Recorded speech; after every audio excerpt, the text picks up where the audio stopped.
New roads are on the horizon for small towns in northern Manitoba, so people won't need a plane ticket to leave home. And Chantel Kreviazik helps launch a new program for performing arts at the U of W Collegiate. Plus, that's a lot. I think it's too big. Girl Guides are learning an important lesson in helping others, earning their next badge at Winnipeg Harvest. Help people.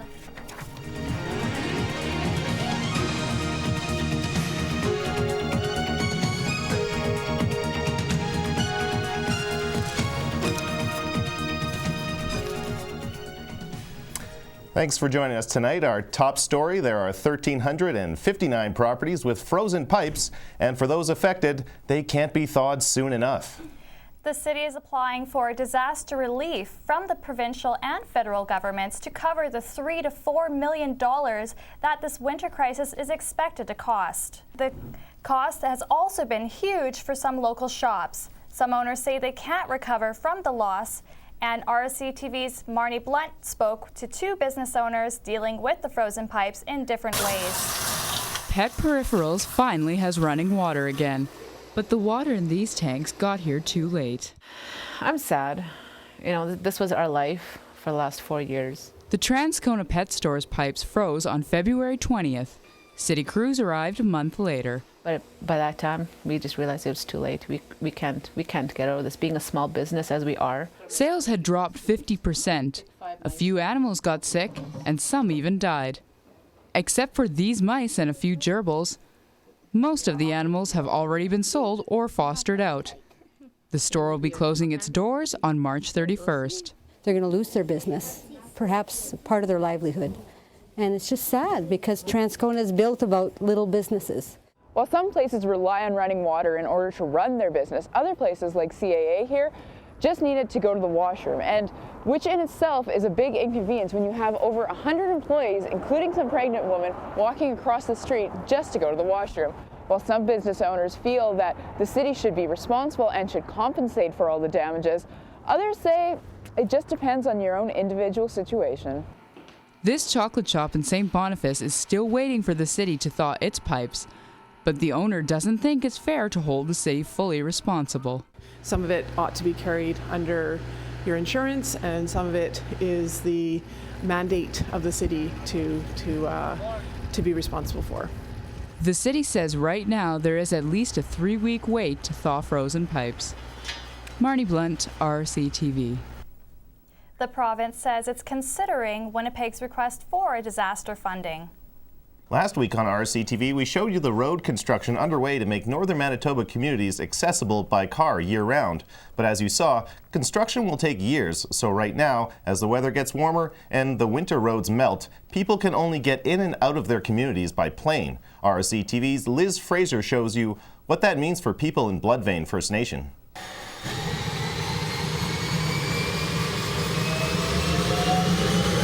This plane is taking off from Bloodvein First Nation with 9 passengers on board. They're heading to Winnipeg, most of them going there for medical appointments. But not everyone gets to make the trip. Your chest sounds good. Brenda Halchuk is one of 2 nurses in the community. With the help of a nurse's aide, she visits 5 to 10 houses a day. A lot of them can't get in and out of the plane. We don't have a lift here in the reserve. Most of her patients live with diabetes, and many have weight issues or amputations. But good news for these patients. Bloodvein is one of 13 First Nation communities working with the province and building all-season roads. They will connect to major cities like Winnipeg, so patients will be able to make the drive instead. We're constructing 1,100 kilometers of roads and bridges to tie in these northern communities to the benefits of the life in the south. The province of Manitoba is building 80 kilometers of gravel road on this intersection off Highway 304 and onto Rice River Road. The project is scheduled to be completed this upcoming fall, and around 1,000 community members will be able to travel on this road all year round. Until then, people in the community will have to keep taking flight. Liz Fraser, RRC-TV. It costs from $150 to $300 per person for each round-trip flight out of Bloodvein First Nation. Further north flights can cost up to $600. Getting in and out of a building is not always as easy as it sounds. From wheelchairs to baby strollers, accessibility is a big issue. The government is putting money into renovations. Danelle Cloutier joins us live in the studio. Now, Danelle, it's surprising how many buildings are still inaccessible these days. Well, newer buildings are typically built with accessibility features like automatic doors and elevators, so it's mostly older buildings that need to be retrofitted so organizations can apply for grants to renovate, which is what a local curling club and local church did. Dennis Thiessen has curled in rinks all over the world, including Sochi, where he won gold.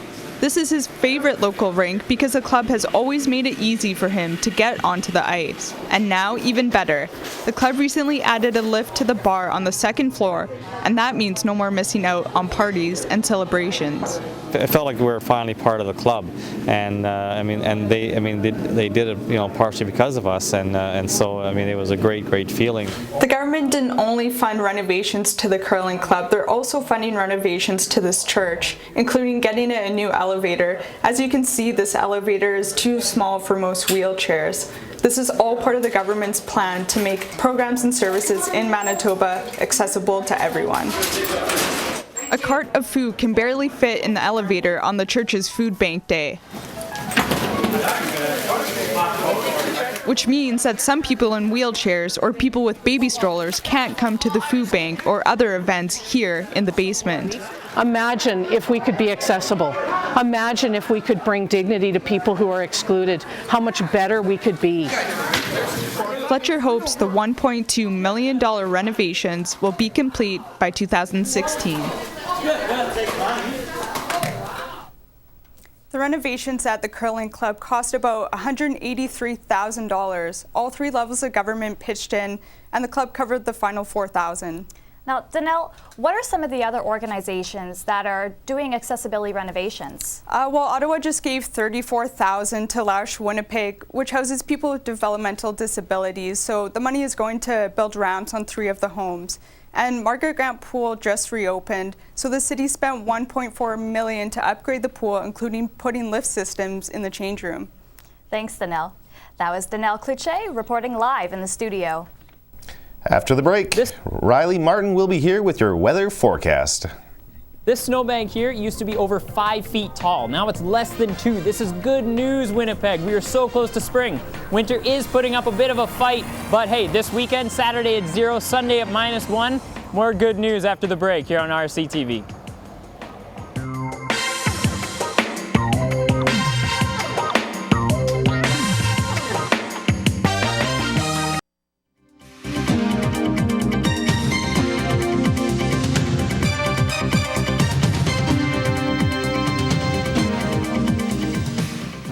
Welcome back to RRC-TV. Well, I've got some good news for the weather for this weekend, but let's find out what's going on around the province. Up north in Churchill, it's -17, bright and sunny though, so it makes it a pretty beautiful day. -11 in Thompson with a bit of snow. -8 in Dauphin, but very sunny. Like I said, up north, makes it a beautiful day. In Brandon, -7 with sun, and Winnipeg here, -6 with sun as well. And Kenora sitting at 0, partly cloudy. Let's check out the 4-day forecast.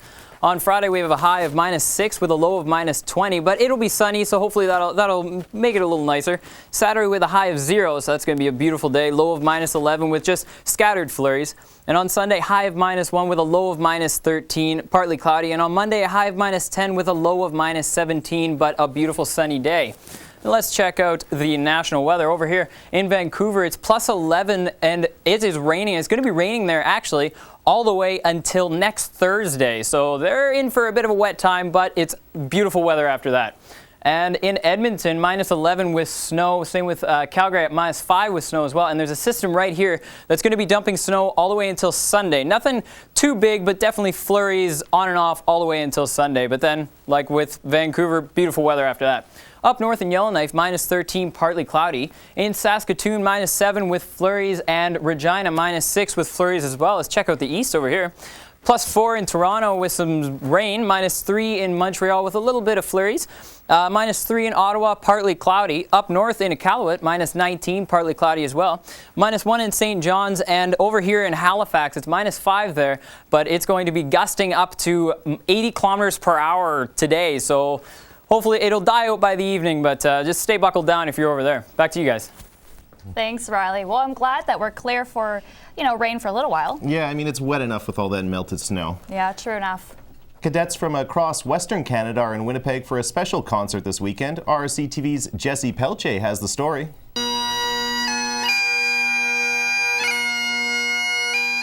These cadets are the best of the best.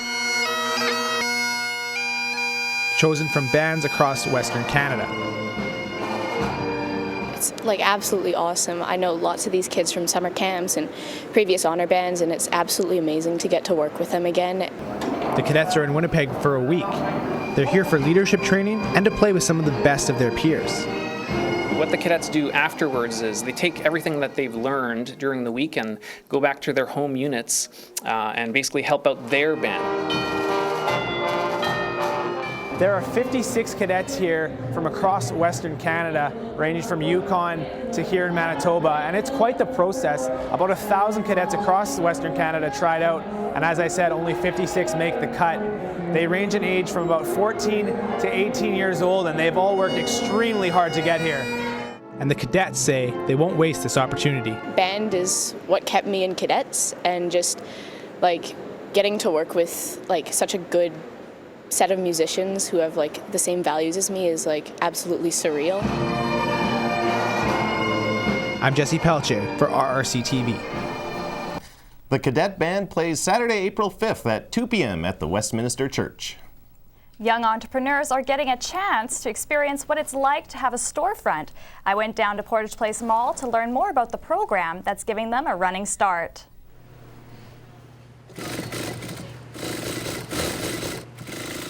If you rush in sewing, you're always going to mess it up. Leonard Taylor is making a prototype for a new design, but he doesn't have much time to do it. This new entrepreneur is cutting down on how often he's in his workshop in order to build his business. I've been making clothing for 7 years, but not a proper business. I've only been a proper business for a short period of time. I just made clothing because I love to make clothing. The downtown Winnipeg Biz is giving Taylor a lift in their Launch It pilot program. He and 6 other entrepreneurs are sharing this storefront for 3 weeks, and with more than 10,000 people walking past the store daily, they were also learning how to interact with customers. This is giving a young entrepreneur the opportunity to test out the downtown market. It's really young people that are going to be living in our downtown tomorrow, so what we need to find a way is to find a way to connect them a little bit more. It's been a great opportunity for us as entrepreneurs to collaborate and share ideas. The downtown Winnipeg Biz also connects small business owners to support services, including grants to get them off the ground and over the financial bumps. If you have a dream, make it happen. And it's not going to be easy. It's going to be very, very difficult. So make sure that you stay strong and true to who you are. The pilot program for this pop-up shop ends April 15th. But on that same day, you're welcome to come down and give your feedback between 5 and 7 p.m., helping these entrepreneurs decide where they'll launch to next. Amy Samos, RRC-TV. Don't go anywhere. Coming up after the break, we'll show you a young gymnast that's practicing the right moves to make Team Canada.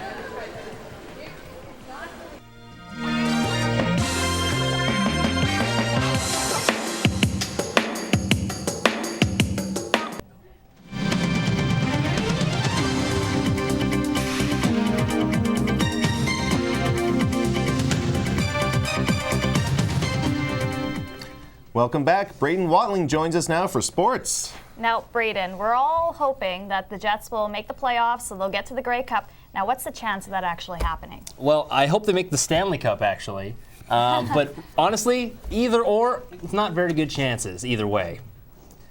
Even with the shootout win against Phoenix on Tuesday, the Winnipeg Jets' chance of making the playoffs, according to sportsclubstats.com, is less than 0.1%. The Phoenix Coyotes, on the other hand, are hot on the heels of the last wildcard position and were in action last night against the Kings. First period, Tanner Pearson comes off the wing, bang, puts home his third of the year, 1-0 LA. Into the second now, LA up 2-0. Thomas Greiss shuts the door on Carter, keeping the Yotes in this one. But in the third, it's Carter getting his revenge, going 5-hole with his second point of the game, 3-0 Los Angeles. Then, just 40 seconds later, Anze Kopitar puts the nail in the coffin. Jonathan Quick made 17 saves for his 6th shutout of the season. 4-0 Kings. Boston at Detroit. Johnny Boychuk fires one past Howard as the Bees up 1-0. Middle frame. Detroit on the power play. Founds yelling for Tatar to shoot. And they're right. He grabs his 19th of the season, 1-all. But in the third, the Bruins on their own power play. Carl Sonnenberg with his 16th. Boston by 1. Later, though, a mad scrabble in front of Tuukka Rask. And Thomas Yuriko gets a stick on it and ties it up at 2s. Then less than 2 minutes later. Oh, baby. No Datsky, no Zetterberg, no problem. That's your game winner, 3-2 Wings. So, with the win, Los Angeles clinches a playoff spot, leaving only the wildcard positions up for grabs in the West. Right now, Phoenix is on the outside looking in. They're tied with Dallas, but the Stars still have 2 games in hand. Eastern Conference standings, the Rangers need Toronto to drop a game to secure their postseason berth, and Boston still leads the league with 110 points. And with the win against Boston, Detroit takes a step closer to the playoffs. Toronto is also just 1 point back of Columbus, despite going 2-8 in their last 10. The round robin of the Men's World Curling Championships in Beijing finished up today. Canada's Kevin Cooey, sitting at 7-3, needed a win to slide his way into the playoffs. This morning, he was up against Scotland. Second end, Canada up 1-0. McDonald, facing 2, needs to get by his top red to tap back the Canadian stone. The Scottish skipper, delicate on the throttle, picks the point, ties things at 1. Fast forward to the 8th end, tied at 4. Cooey lying 1 alone, needs a piece of the 4 for the deuce. The skipper has this one in his back pocket. Canada wins 7-5 and will meet Norway in the 1-versus-2 Page playoff. This week, I went with our executive producer, Sarah Shayak, and shot a story about a gymnast at the top of the podium in Canada and overseas. Typically, gymnasts are expected to reach their prime in their mid-teens, and this 14-year-old has made it pretty far. Here are some of her winning moves. Watch closely what Kaden Lastly does with her club. Good. Catching it with her neck or anything other than her hands earns her more points.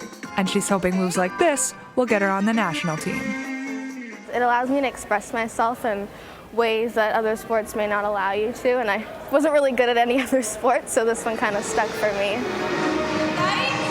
Coaches like Sherry Hebert get Lastly to really clean up the little details in her routine. Like making this split as wide as possible. She's A-type personality, so she has a drive to her. She wants to do it, she wants to win, she wants to persevere. Lastly is strong and flexible, but her coaches say she's got something extra. Besides being a good athlete and being a good, good at the difficulties and the technicality of the sport, she's a good personality. Like, she's smiling and she's just fun to watch. She makes it look effortless. Lastly took this ball routine to Bulgaria, where she placed first out of a bunch of gymnasts from across the globe. In the next few competitions, she hopes to qualify for the Canadian Junior Olympic team. Sarah Shayak, RRC-TV. Lastly competes next at Nationals and hopes to qualify for a spot on Team Canada. It's almost been a year since the deadly bombings at the Boston Marathon. RRC-TV's Danelle Cloutier introduces you to the local runners who are heading to the big race. The one that's got a lot of meaning is the one that I never wore. In a room lined with running bibs, Bill Deal Jones has a story for every one of them. And the one story he wants to finish is bib 6180. That was from last year's 2013 Boston Marathon. Deal Jones was in Boston when the bombs went off, killing 3 people and injuring 260 others. He was there to compete but backed out last minute because of an injury. But nothing will stop him this year.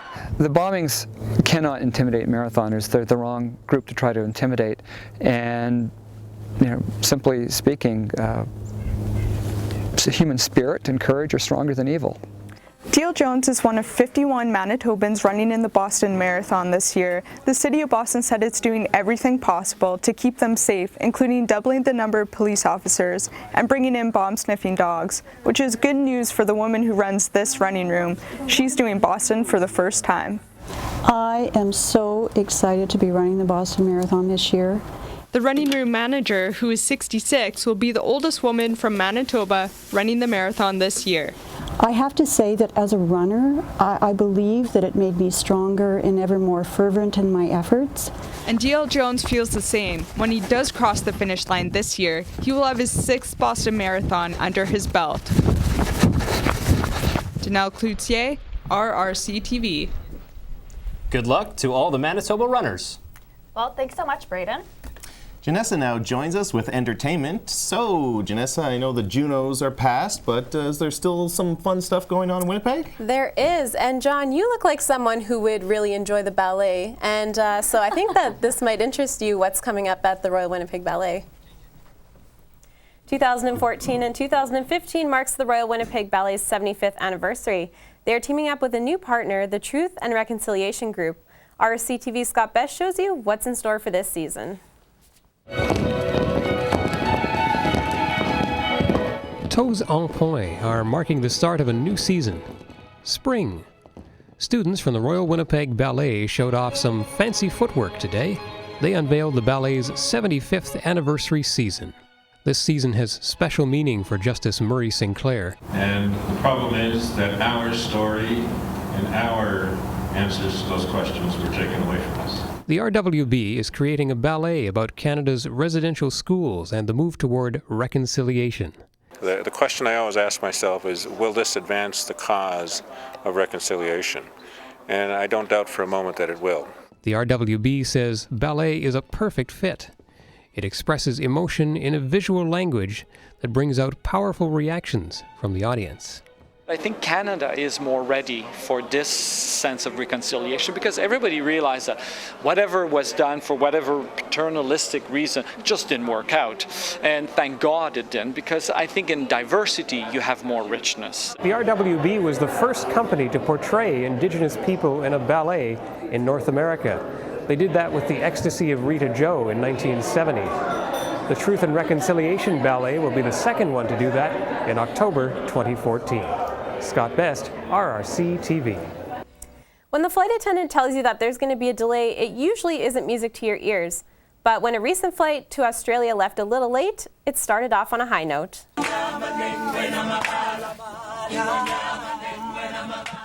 The cast of a touring production of The Lion King gave these passengers a little bit of entertainment while waiting to take off for Sydney.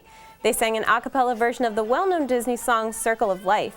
The cast received a round of applause from other passengers as well as a compliment over the PA system. The video has been viewed more than 8 million times on YouTube. Well, if I was on a plane like that, I would just jump right in and sing along. Like, I love those Disney classics. Yeah, Lion King. Is that the one with the talking cars? No, John, that's not. I don't know about that, John. I always loved The Emperor's New Groove, personally. That's good. But nice try, John. Coming up after the break. Well, this is the Lake Winnipeg Shared Solutions exhibit, and it is all about the health of Lake Winnipeg. Lake Winnipeg has been called the most threatened lake in the world. After the break, we'll tell you why.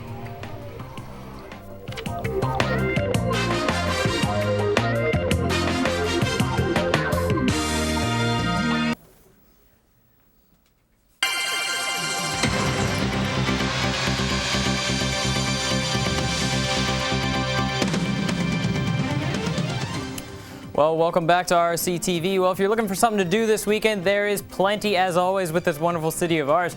Head down to the MTC at Manitoba Theatre Centre. It's the last night on April 5th for you to be able to see Kim's Convenience. It's a wonderful play, receiving wonderful reviews, and it's about Kim, who owns a convenience store, and he wants to keep it in his family, but none of his family want to keep it.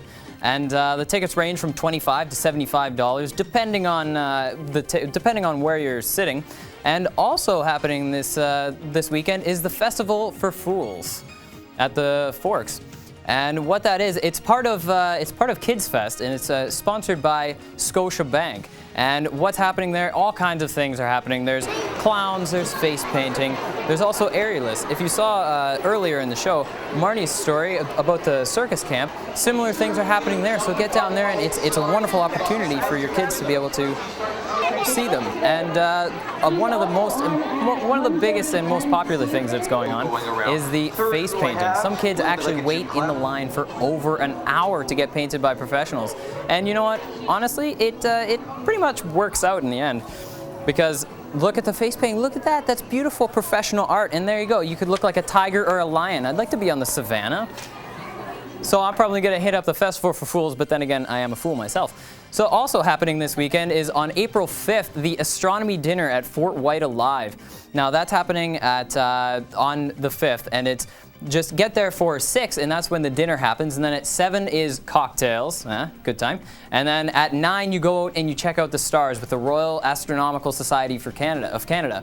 And you have to reserve those tickets beforehand. They're $30. You call 204-989-8370 it'll just be a wonderful time. And I don't know about you, but I think I might hit up the astronomy dinner. I've always been interested in astronomy myself. Back to you guys. Thanks so much, Riley. I always thought you were kind of a space case. You know what? I think I would pay money to see you painted like a tiger or a lion. All right, well, just name your price. I'll keep that in mind. A man in Charleswood is concerned that a proposed development may spell the end to his unusual artistic creations. RRC-TV's Brittany Paulus shows you how the senior hopes to continue adding personality to his neighborhood. Sometimes I use just pieces of them, you know. 92-year-old Len Van Ruin uses these hunks of wood to make guffel wharfs. What exactly are they? Well, they're creatures made out of household junk and deadfall from his backyard. They use oak now because it lasts forever. But the oak trees Van Ruin uses to make them may soon be cut down. Developers plan to put a road right through his century-old property in Charleswood, which could mean the end for 485 oak trees. We'll probably lose several of the houses, a lot of the oak trees, if we have to put a road through, and a road through the middle of the forest, and a road through the unplowed prairie on the other side. The Charleswood Road is a little bit busier than when we were first here. Now, about 90% of the oak trees in Ridgewood South run from right here at this property to just a couple blocks away at Wilkes Avenue. My friend Peter Pan here is actually made out of it. Some neighbors are disappointed in the proposed change. No, that would be pretty upsetting, I'm sure, for the Van Ruins and a lot of people who are living around here. That's what this one. And as for the guffel wharfs, they would feel lonesome. Brittany Paulus, RRC-TV. Van Ruin has visited City Hall to voice his opposition to the development. The proposal is currently at a standstill. Over 500,000 people visit Lake Winnipeg every year, enjoying the beaches, fishing, and other activities. But now, some scientists are concerned that the lake is at risk due to pollution. With a touch on a screen, these kids are making some pretty heavy decisions about the fate of Lake Winnipeg. The game, part of a new exhibit at the Manitoba Museum, teaches kids about pollution in Lake Winnipeg.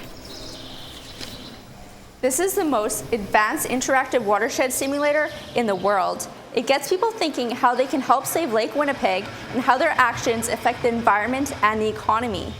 Players are able to choose options that may or may not help the lake, and they are able to see their outcomes. The fish are on display to show kids what species are being affected. The kids also learn about the issues that are hurting the fish. The one that most people are familiar with is nutrients leading to algal blooms, blue-green algae, algotoxins, and these come from phosphorus and nitrogen. Big words for the kids, but they're learning the bottom line. Toxins are causing big problems in the shallow waters of Lake Winnipeg, and they can do something to help. The great thing about this problem is there's no one bad guy who's causing all the problems. All of us are a part of the problem to some degree, which means all of us can be part of the solution. One of the easiest ways to help the lake is by using low phosphorus detergents. If you're a farmer, you can use good fertilizer practices so there isn't as much runoff during the floods, which will help the lake as well. Samara Funk, RRC-TV. The way this weather's been going, I imagine a simulation might be the only way we can enjoy the lake. Yeah, I agree. You know what? I think we're going to be walking on ice for a while. I'm often walking on thin ice. You know what, John? I'm not actually surprised. Well, thanks for joining us at Have a good night. RRC-TV.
This is the most advanced interactive watershed simulator in the world. It gets people thinking how they can help save Lake Winnipeg and how their actions affect the environment and the economy. Players are able to choose options that may or may not help the lake, and they are able to see their outcomes. The fish are on display to show kids what species are being affected. The kids also learn about the issues that are hurting the fish. The one that most people are familiar with is nutrients leading to algal blooms, blue-green algae, algotoxins, and these come from phosphorus and nitrogen. Big words for the kids, but they're learning the bottom line. Toxins are causing big problems in the shallow waters of Lake Winnipeg, and they can do something to help. The great thing about this problem is there's no one bad guy who's causing all the problems. All of us are a part of the problem to some degree, which means all of us can be part of the solution. One of the easiest ways to help the lake is by using low phosphorus detergents. If you're a farmer, you can use good fertilizer practices so there isn't as much runoff during the floods, which will help the lake as well. Samara Funk, RRC-TV. The way this weather's been going, I imagine a simulation might be the only way we can enjoy the lake. Yeah, I agree. You know what? I think we're going to be walking on ice for a while. I'm often walking on thin ice. You know what, John? I'm not actually surprised. Well, thanks for joining us at Have a good night. RRC-TV.